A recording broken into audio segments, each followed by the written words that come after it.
Good morning. I'm Dr. Rachel Mandel, Chair of the Board of Trustees of the Community Foundation of Frederick County. Welcome to this virtual event being offered by both the Community Foundation and Hood College. We're thrilled to share this very important resource with the community, a tool that helps tell the story of what's happening in Frederick County. The data visualization tool that came out of the Community Foundation's 2018 Human Needs Assessment is excellent. This tool resides on the Community Foundation's website and is updated annually so that nonprofits, community leaders, and others can see data that's needed for solid, informed decision-making and planning. Dr. Eric Devereaux will demonstrate how to use this visualization tool, showing how to access the data surrounding social and economic conditions in Frederick County. The Community Foundation's hope is that this innovative tool will help highlight trends that impact the quality of life for all county residents, businesses, and the labor force. This is an exciting resource that offers nearly unlimited potential in terms of helping organizations build a narrative around local needs and services. We will also hear briefly from Dr. David Gerzik, who is the department chair of the Delaplane School of Business at Hood College. He also teaches courses at Hood in responsible management, analytical methods, and information systems. Dr. Gerzik will also introduce a new data project that will benefit the community called DataDriven Frederick. Many thanks to Hood College for providing the technical support for this project and for this live stream. And thank you for everything that we do in this community. And thank you to the viewers for being here today. Please be aware that this event will be recorded and will be available on the Community Foundation website in a couple of days. You go to the website, www.frederickcountygives.org, to find it. We'll now turn things over to Dr. Devereaux. Thank you, Rachel, very much for that introduction. And thank you, everybody, for joining us today to talk about the data visualization tool that we have on the Community Foundation of Frederick County's website. I'm Eric Devereaux. I'm with Devereaux Consulting out of Silver Spring, Maryland. Our company was the prime contractor on the 2018 Human Needs Assessment that the Community Foundation completed in 2018 and put out into the community late 2018 to try to set its strategic objectives looking forward about 10 years. I should say as an aside that that needs assessment is currently being updated. We've been doing interviews in the county of a variety of key informants in nonprofits, government, and other settings in light of the COVID pandemic, which had motivated the Community Foundation to wonder whether the 2018 Human Needs Assessment needed some adjustments based on what had occurred over the last couple of years during the pandemic. When we did the Human Needs Assessment in 2018, one of our objectives was to build a data tool that could be used by the community to look not just only at trends that were affecting the community, but also to use those trends to set targets for the future and to promote conversations within Frederick County about where the county was heading in light of those trends. As I go through the tool today, I'll be pointing out some of them that represent sort of forces that in many ways are beyond the county's control, but are going to be shaping events in the county in the decades ahead. And other visualizations will demonstrate opportunities to set targets to try to promote positive change in the county. Let me back up and just talk a little bit about the basis of this tool. When we did the work in 2018, we pulled in data from two primary sources. One was the United States Census, which is really the primary source of information about what is happening in communities across the United States. It's one of the few data resources that is available at the county level, but also updated every year so you can get trend data at the county level. There are other data sources that are available at the county level that sometimes cut across all the counties in the United States, let's say in a given year, but there are a few data sources which allow us to track trends at the county level. And the other source was the National Center for Education Statistics within the US Department of Education, which is the primary repository of data about what is happening with K-12 education in the United States. Something else that we wanted to do when we were doing the data work in 2018 was that we wanted to be able to benchmark what was happening in Frederick County against comparisons. But selecting those comparisons proved to be a little trickier than we thought going in. One of the things that I did not know coming into Frederick County to do this work was how highly rated the county was in the United States. In 2014, the New York Times published a ranking of all 3,115 or so counties in the United States based on 6 indicators of community well-being. These are very well-known indicators like average life expectancy, average education level, and median family income. I believe there were also some health indicators as well that went beyond life expectancy. Using those 6 indicators, they created a score and scored every single county in the United States. And in that New York Times ranking, Frederick County ranked number 68 out of over 3,100 counties. In other words, a top 2% county. When we wanted to set benchmarks for Frederick County, we therefore had to select counties that were very similar to it and be very careful not to set up those benchmarks to make Frederick County look like it did not have any problems that needed to be addressed through community action. So there are counties that are right around Frederick County. I'm sure you're aware of which ones these are, that when you cross into those counties, you have very severe drops or significant drops in median family income, life expectancy, and other indicators. So we selected instead 6 counties that we felt were very similar geographically to Frederick County and very similar in their trajectories to Frederick County that were worth using as benchmarks. When you go into the data visualization tool, the first thing you will see are some basic instructions about how to use the tool's features on the Tableau platform. And I'll be using some of those features with you today. But then you'll also see another tab that is about the comparison counties, and I'll bring those counties up now. So the comparison, I'll give you 1 second here. One of the things this data visualization tool does, unfortunately, is occasionally you have to reset it. I'm going to bring up the comparison counties now. So here are the 6 comparison counties. 2 of them are in Maryland. They are Anne Arundel County and Carroll County. The other 4 are not in Maryland. They are across the United States. And one of the requests we received from the Community Foundation was that we have some comparison counties that were outside of Maryland to sort of broaden the perspective about what was happening in Frederick. So the other 4 counties are Santa Barbara County, California, McHenry County, Illinois, Dutchess County in New York, and Chesterfield County in Virginia. These counties all have some very similar geographic features. They are generally 2 counties away from their large major metropolitan or urban center, which also happens to be the big employment center. So for example, Santa Barbara County is 2 counties away from Los Angeles. Dutchess County is 2 counties away from New York City. Chesterfield County is right up against Richmond. So it's part of the Richmond metropolitan area, but it also really is what they in the range of commuting into Northern Virginia, even Washington, D.C. And McHenry County, Illinois is 2 counties outside of Chicago. These are counties that are known as bedroom communities. They are far more rural and suburban than they are urban. And they have many other features that are very similar to Frederick County. Over time, since we've done this work, additional data has come out on different aspects of what's happening in counties in the United States. And in every instance, these 6 counties have tracked Frederick very well. The counties also provide some sobering alternative trajectories that Frederick County can look at and think about where it is going relative to where these other counties are heading on some factors. We'll talk about that a little bit later. Also within the data visualization tool, we included data on the state of Maryland as a whole and the United States as a whole as additional benchmarks against which you could compare Frederick County. Now to back up, I put a little more context in here. At the time that the 2018 Human Needs Assessment came out, there were 3 issues that the Community Foundation's leadership chose to lift up as strategic focus areas moving forward after 2018. The first was attending to the needs of families with young children in Frederick County. And by that, we meant all families with young children across the board, because as we'll talk about also today, Frederick County, like most other parts of the United States, is seeing a population that is shifting older and older and older. And from a variety of reasons, that's concerning, both because you need to attend to the needs of a growing elderly population. And again, I'll talk about that a little bit. But at the same time, if you're going to have a healthy tax base, you're going to have a healthy school system, you're going to have a vibrant community, you want to have a population that grows at the bottom as much as it does at the top.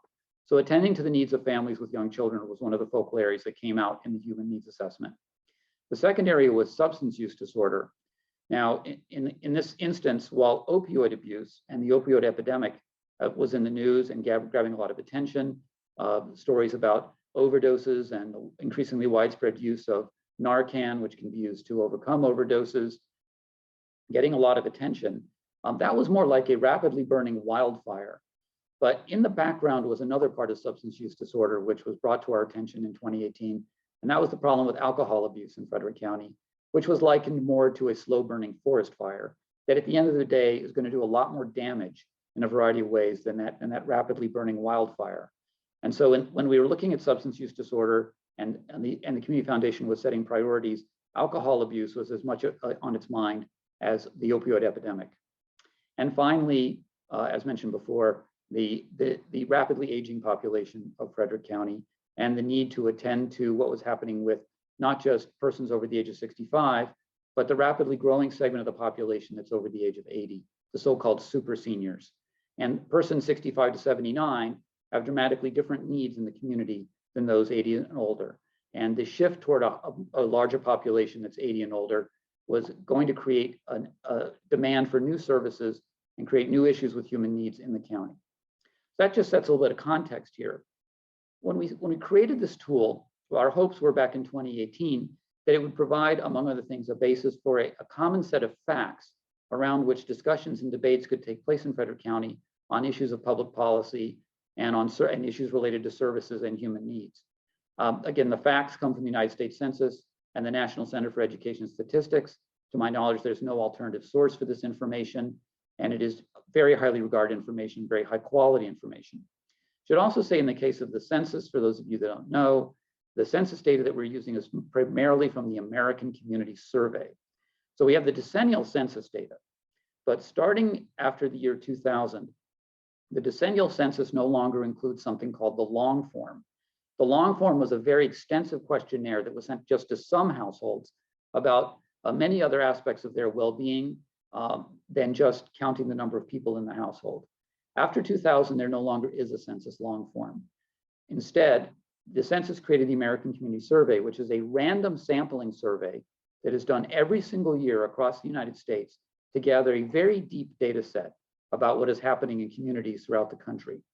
So when we say census data, we're primarily talking American Community Survey data. National Center for Education Statistics data is based on annual reporting of every K through 12 school in the United States, public and private, to the United States Department of Education, compiled and released. I must say that for a variety of reasons, that data is a little bit slower to come out than census data. It usually runs a couple of years behind. And you'll be seeing that in some of the data I talk about today, that we are running a couple of years behind on some variables when it comes to talking about education. These two data sources, again, are highly reputable, highly trusted, and very unique.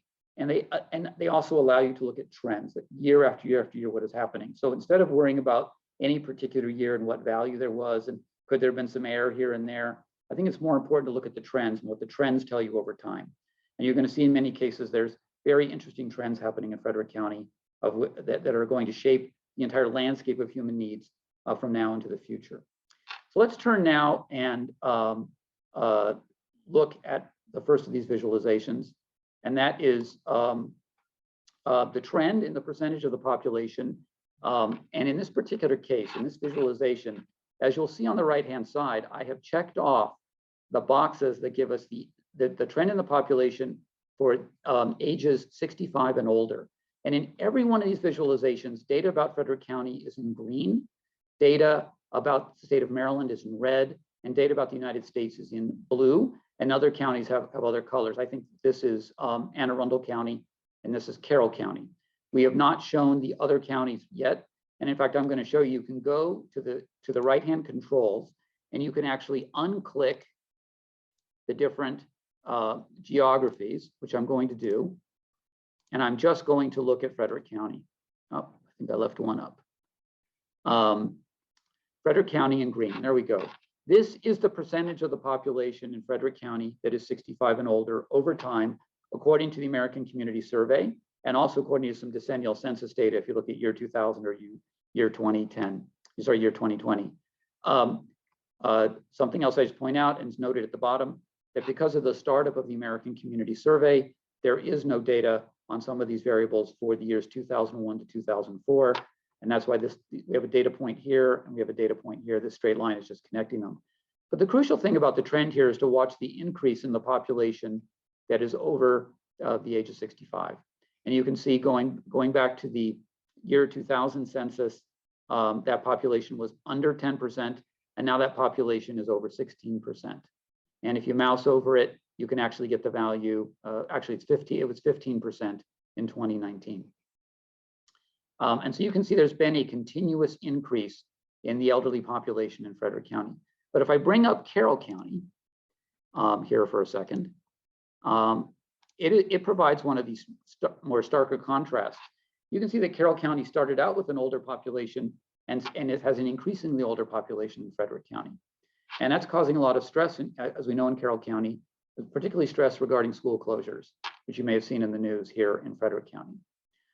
You can also go to this visualization, as you can to all of them. You can change what you want to look at. So I'm going to briefly check the boxes for children, and then I'm going to uncheck the boxes for persons over 65, so that we just look at what's happening with the population of children. As you can see, conversely to the population that's over 65, the population of children as a percentage of the county is falling. It has fallen from 30% in the year 2000 down toward 25% today. And that trend is pretty much a continuous downward decline in the percentage of the population that are children. And this is sort of the reverse side of the growing elderly population in the county. This is one of the reasons why the Community Foundation wanted to lift up the needs of families with young children to try to encourage policies and actions in the county that could continue to make Frederick County a great place to raise children. So that's a look at one of the visualizations that touches on two things: the situation with families with young children, but also touches on what's happening with seniors.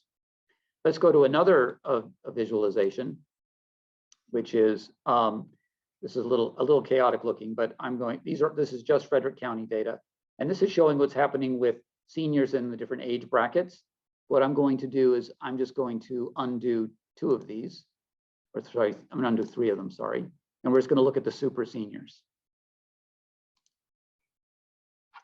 So these two graphs are showing what's happening to persons who are 80 to 84, which is the light green graph, and over 85 and older, which is the dark green graph. And you can see while it's bouncing around, you can see this, the trend underneath this is gradually sloping upward for your 85 and older. Again, this is part of your super seniors. And again, they have very different needs than persons 65 to 79. These are the persons who are more likely to have to transition from assisted living to skilled nursing. These are the persons who may have trouble aging in place in their homes because their homes are no longer safe for them at this point, and it's expensive to retrofit those properties to be safe for them. So these trends are sort of shedding a light on the need to attend to this population, which is going to have growing needs within Frederick County. The next visualization over is showing you what's going on with, it's a layer cake of what's happening, in this case, just in Frederick County, with the population of children by age. So we go from the youngest age, which is 0 to 2 years, to the oldest children, which are the ones in high school, 15 to 17 in this case. But what I really want you to pay attention to is this top graph. This top graph shows you the total number, the top line shows you the total number of children in Frederick County.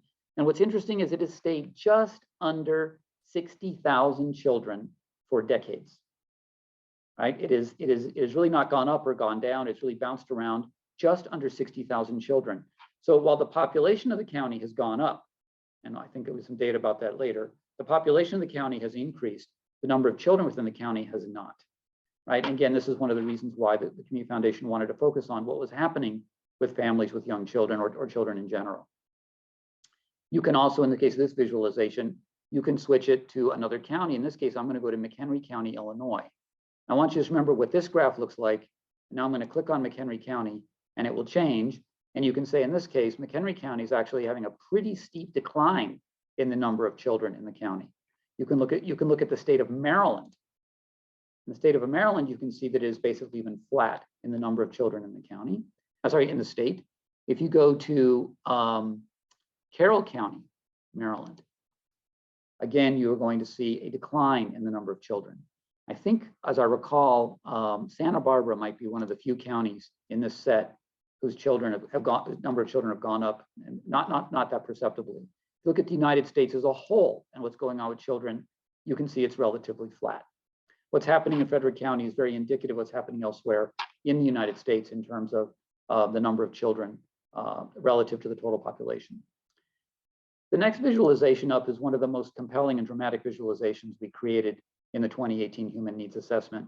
This one's a little tricky because there are 3 green lines and they're all 3 of them are Frederick County. I'll tell you what they are.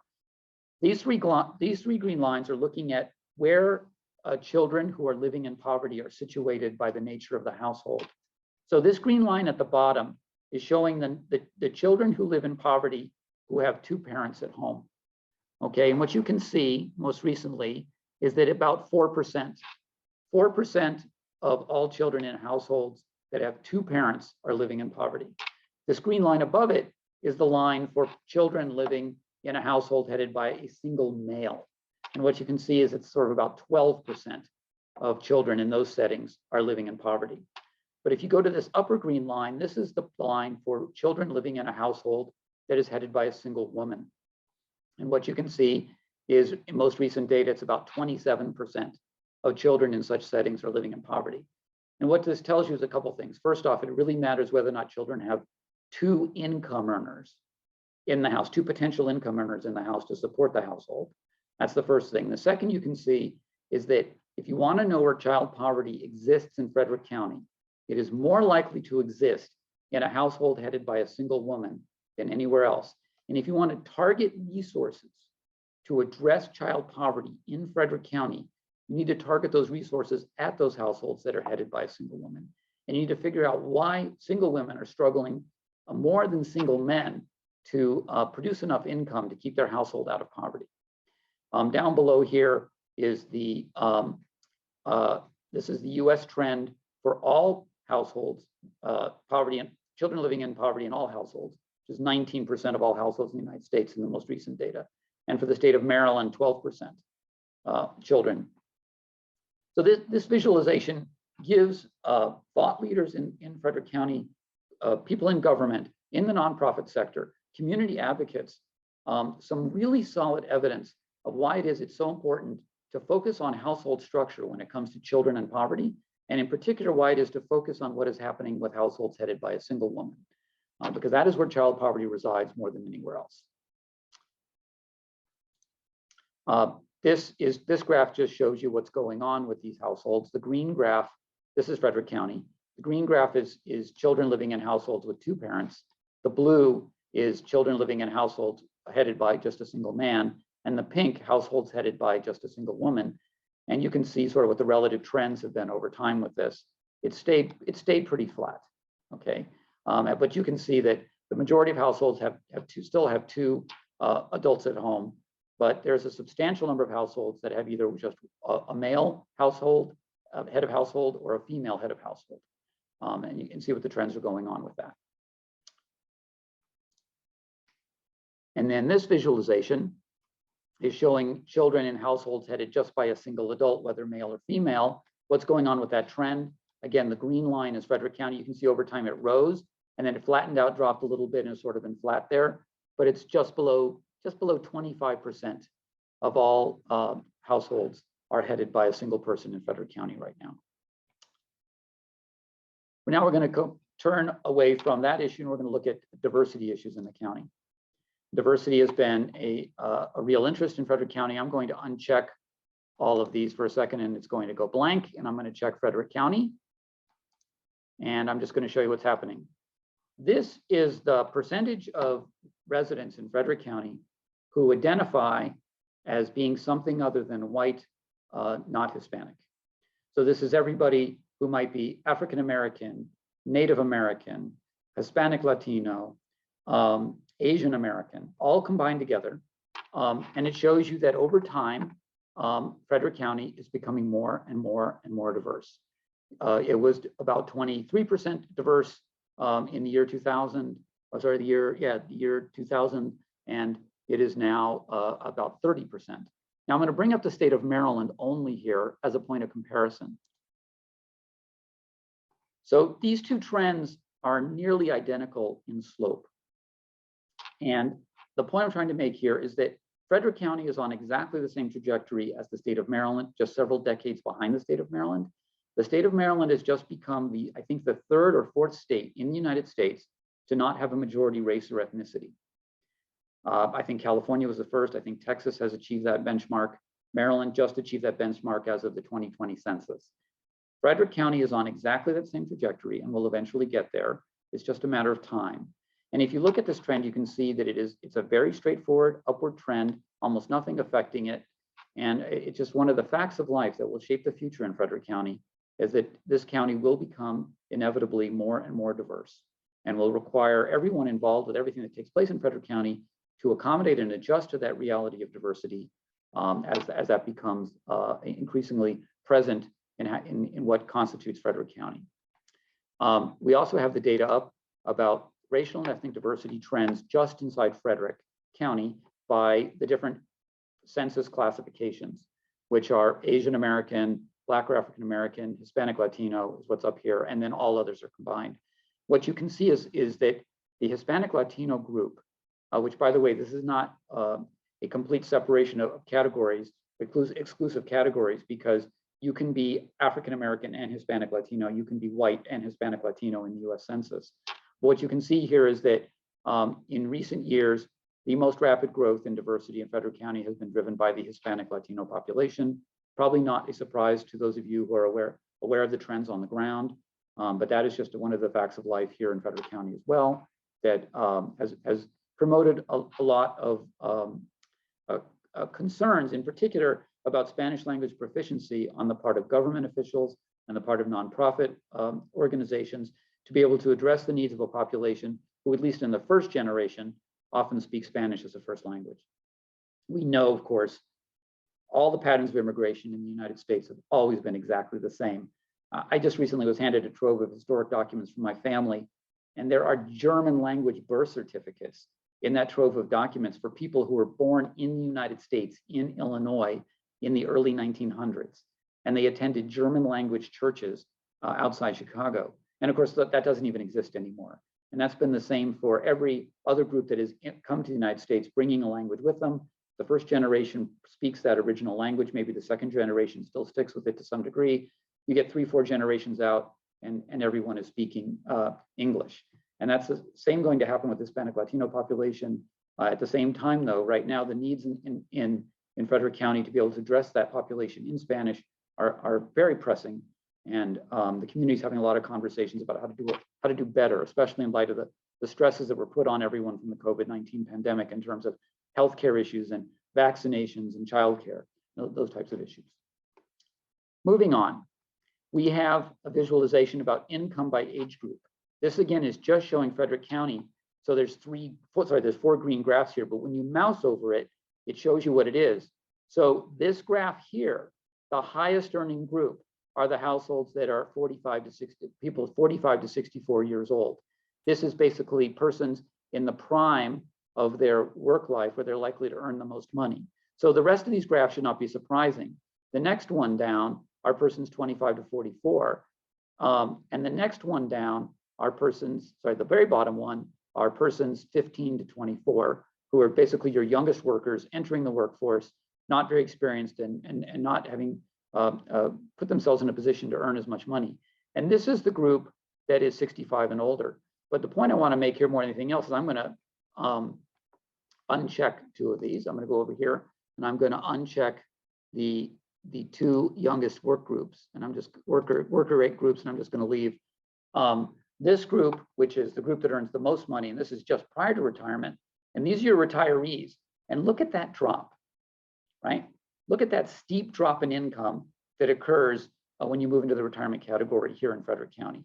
And this also pertains to the needs of seniors in the county, because you can see that as they age out of the workforce, their income drops considerably, but the cost of living in the county has not dropped. In fact, actually, as you know, in the last couple of months, the cost of living in Frederick County has escalated quite considerably.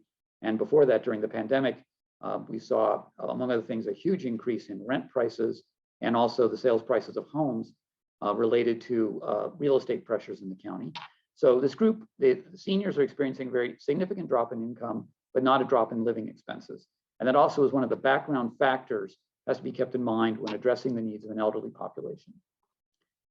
Moving on, we have a visualization that is about income relative to the federal poverty limit by age group. And this is Frederick County, the United States and the state of Maryland. And it's looking at the 75 and older group. And what this is showing you is what percentage of the population is in poverty, right? So this group, these groups at the bottom end are in poverty. And what you can see is that Frederick County seniors actually are less likely to be in poverty than seniors in the state of Maryland as a whole, and certainly seniors in the country as a whole, because these green bars are lower than the ones adjacent to it for Maryland and for the United States. So what you see there is that one of the good stories right now about Frederick County is that while there are seniors experiencing poverty in the county is still ahead of the country in this regard and ahead of the state. And of course, it wants to stay there. So this data helps to offer some benchmarks to use to recognize the need to find ways to keep seniors from falling into poverty. This is another look also at age groups and poverty by income, showing how poverty affects seniors, not as a whole, but in terms of age groups. And what you can see is that poverty creeps up in Frederick County as you look at the older group, the super seniors are far more likely to be in poverty than younger seniors, okay? So again, another reason to pay attention to the super seniors, 80 and older, is because they also have a higher likelihood to end up in poverty at that point than when they were younger. I'm now going to shift to talk about education and education issues in the county. And I'm going to start by looking at really what is one of the third rail issues in education, which is instructional spending on students. Now, this is just going to be for Frederick County Public Schools. So this is the first time we're looking at data from the National Center for Education Statistics. I'm actually going to uncheck everything but Frederick County and the state of Maryland. And something else I'm going to show you just briefly after I do this is that at the bottom of the data visualization tool, there are some controls. One of them is after you've shaped a visualization, you can share it using social media. Another one is that you can download the visualization that you've created as a JPEG file and use it in a presentation, okay? So these are two really useful controls. So if you play around with the controls on a visualization and you like what you see and you'd like to share it with others, you can, or you can download it and just use it as you see fit. So let's go back to this visualization. What is this telling us? It's telling us that consistently over time, per capita, per pupil, instructional spending in Frederick County Public Schools has been below that of the state of Maryland, very consistently. I've heard officials in Frederick County say that Frederick County, out of the 24 counties in Maryland, sometimes has been low as 22 or 23 on this particular factor. And it's concerning because, again, if you're going to attend to the needs of families with young children, you recognize a lot of families cannot afford alternatives to public education. You want to have an excellent education system in the county to attract families here, to raise their children here, and to utilize the public schools. Then attending to the financing of the schools is very important. So this visualization provides an opportunity for a conversation within Frederick County about what is happening with the financing of the public schools. We can look at some comparisons. So if you want to look at Anne Arundel County, I'll add in, and that's this bar. You can see it's above Frederick County. I'll add in Carroll County, and it's also above, generally above, sometimes it's same as Frederick County, a little bit above Frederick County. Now, if you look at the comparison counties, there's some interesting data here that shows you how different the world can be. I'm not saying that Frederick County wants to aspire to all of these, but if you look, for example, at Dutchess County, New York, you're going to see a huge change in this graph. Dutchess County, New York is spending basically almost twice as much per student on instructional spending in its public schools as is Frederick County. Now, the New York State public schools are a really interesting school system to look at and use as a benchmark. I cannot be objective here because I am, in fact, a product of New York State public schools, but they're well known for having their Regents examinations in high school, provides a common framework for assessing the performance of students across the state. Really, a really excellent tool that's been used for a very long time to promote excellence there. Now, I wouldn't say that Frederick County should aspire to double its instructional spending. I'm not sure what's happening in Dutchess County is in fact sustainable. The county is also known for bearing a very heavy tax burden and for having out-migration of people trying to escape that tax burden at this time. So I wouldn't claim it's the ideal comparison, but I wanted to point out that there are counties that are spending far more per capita on students for instruction than Frederick County. You can also look at McHenry County and see what it's doing. McHenry County started below Frederick and is now above Frederick. You can look at Santa Barbara County, which is an interesting case. Santa Barbara County is above Frederick. What's interesting about Santa Barbara County is the county is very, very diverse. has a very, very substantial Latino population in the schools, and is still spending more money than Frederick is spending on instruction. Here's another visualization, which is a little crazy to look at. I'm going to simplify it. I'm just going to make it Frederick County. This is the growth rate. This is the growth rate of students in the schools. This is the annual growth rate of the number of students in Frederick County Public Schools over time. You see it bouncing around. When it goes negative, there have been recent years, just 2 recent years, where Frederick County Public Schools has lost students relative to its previous year's enrollment. But then recently you can see it spiking back up. And it's spiking back up for a variety of reasons. But what this tells you is that at least recently there is increasing demand for services in Frederick County Public Schools and increasing enrollment. This could be because of some offsetting of enrollment from the private schools into the public schools. I'm not so sure about that, but it does tell you that at least in recent years, Frederick County Public Schools is seeing a growth of enrollment and more demands on the school system. And finally, this is a visualization of the FARMS rate. FARMS stands for free and reduced priced meals in the schools. These students are in households with income low enough that they can qualify for subsidized or free meals in school. So this is another way of tapping into the presence of poverty in Frederick County. Now, I'm going to leave this as it is and just go through Frederick County first. You can see the green line for Frederick County has been continuously going upward for decades. In other words, every year that goes by, more and more students in Frederick County Public Schools are living in an income situation where they qualify for free and reduced price meals. In other words, as every year goes by, there are more and more students in Frederick County Public Schools who are coming out of households that are struggling financially. You can see the trends for Carroll County, for Anne Arundel County, for the state of Maryland, and then you can see the trend for the United States. Now, if you want to get a sense of what the potential is here in this particular visualization, it's the United States I find really to be astounding. Right now, across the entire country, 50%, half of all children in public schools in the United States qualify for free and reduced price meals. So that means that half of all school children in the United States right now are coming from households that are struggling financially, many of them living in poverty, and able to satisfy the income thresholds to get free and reduced price meals. Frederick County is right now just below 25%, just above 25%. Yeah, 27%. Right now at 27%. If it continues on the same trend as the country, then it will get to that 50% threshold.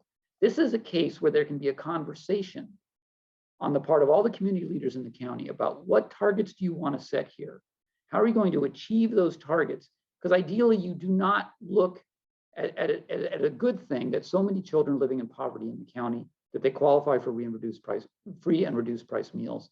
Ideally, you would want to look at interventions in these households that can help them increase their income, stabilize their financial picture, take care of their children, and not have a school system that becomes increasingly having to serve the needs of a population that's financially stressed. This is an example of how one of these visualizations, I hope, can have a very powerful effect on conversations about what is taking place in Frederick County. I will note that this data cuts just short of the heart of the pandemic. Actually, I'm afraid that because students were virtual through the 2020-2021 school year, that we may lose a year of this data.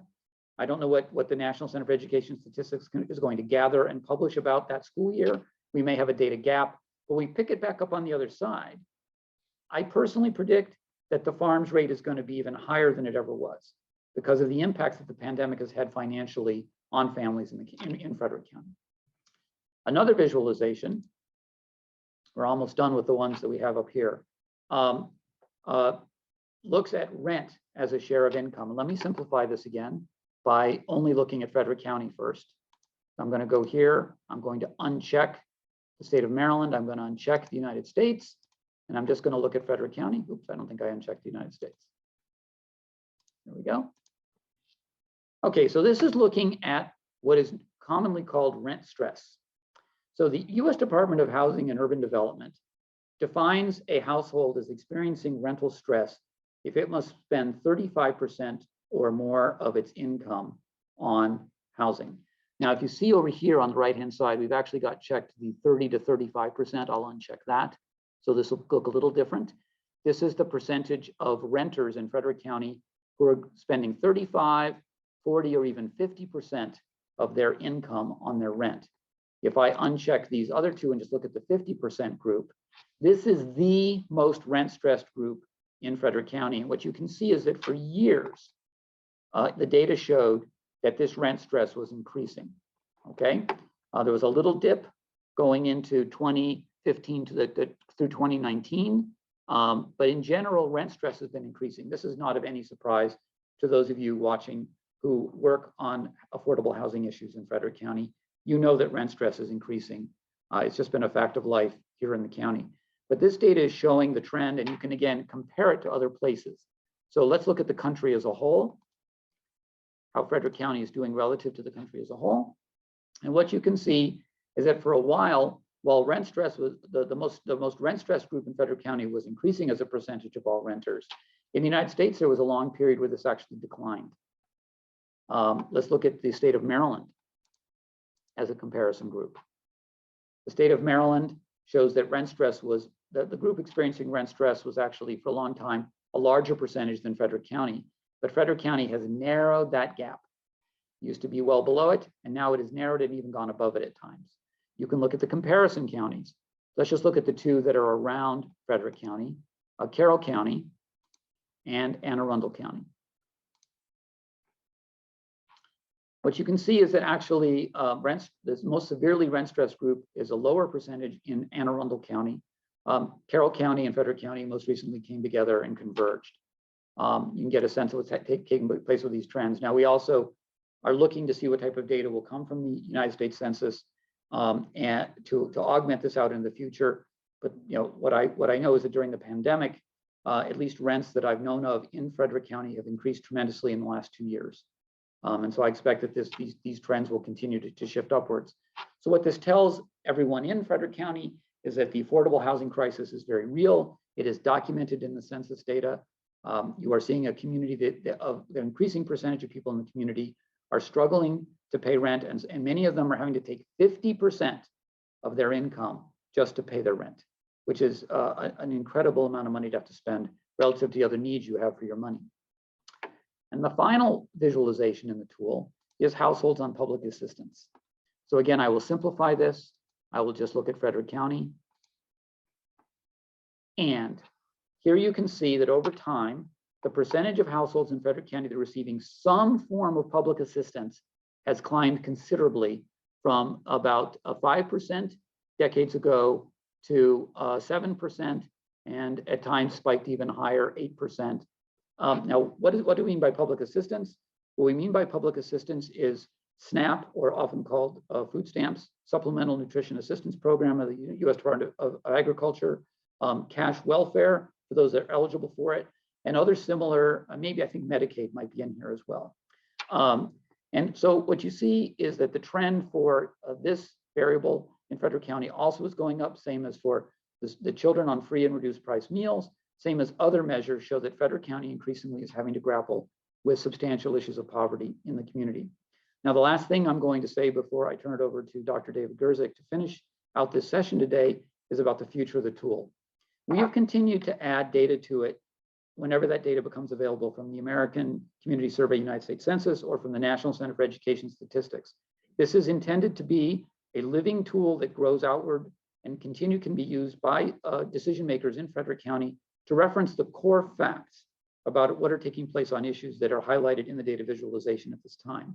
So the original human needs assessment was finished in 2018, but we now have continued to put data in. We've got some data going all the way through the 2020 decennial census. It's been a pleasure to work on this project and to see it become available as a tool that can be used in the community. We'd really wanted to make the tool more available in 2019, but by the time we got ready to do that, the pandemic started, and there were other things that had to be attended to in the middle of the pandemic. Now is a great time coming out of the pandemic to have this tool available to everyone to look at, to begin to assess where is Frederick County right now and where does it want to be in the future. And I think that's a great segue to introduce Dr. David Gerzik to talk about what he's doing at Hood College. Thank you so much for your time. Thank you so much. And what an amazing and robust tool that you have here.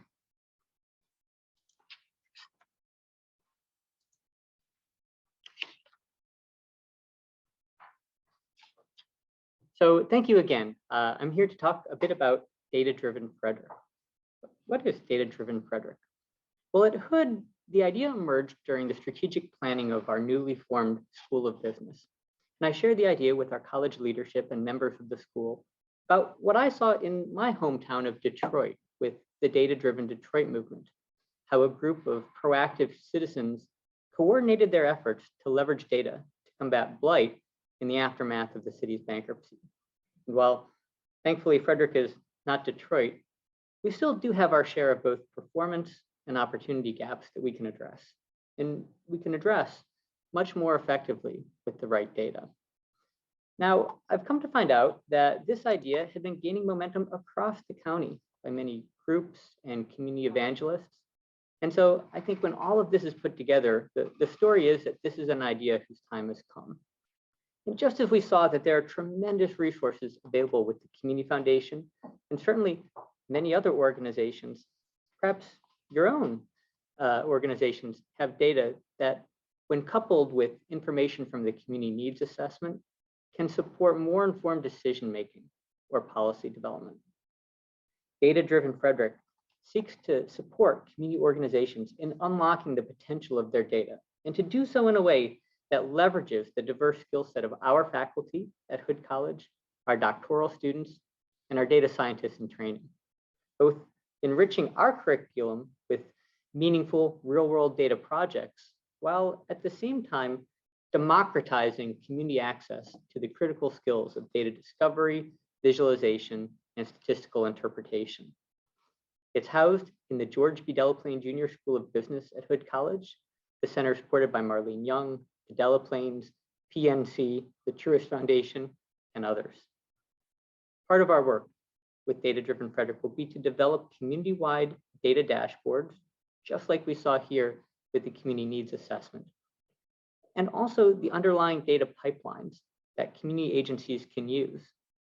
And part of our work will also be to work directly with community organizations like yours to support data needs and, when mutually advantageous, to connect your data to other data sets of our partner organizations to create a large repository of information available to the organizations here in Frederick. The center is scheduled to come online shortly, so please look for information from Hood College. In the interim, my contact information is on the screen for any questions you might have. Let me now turn this back over to Dr. Mandel.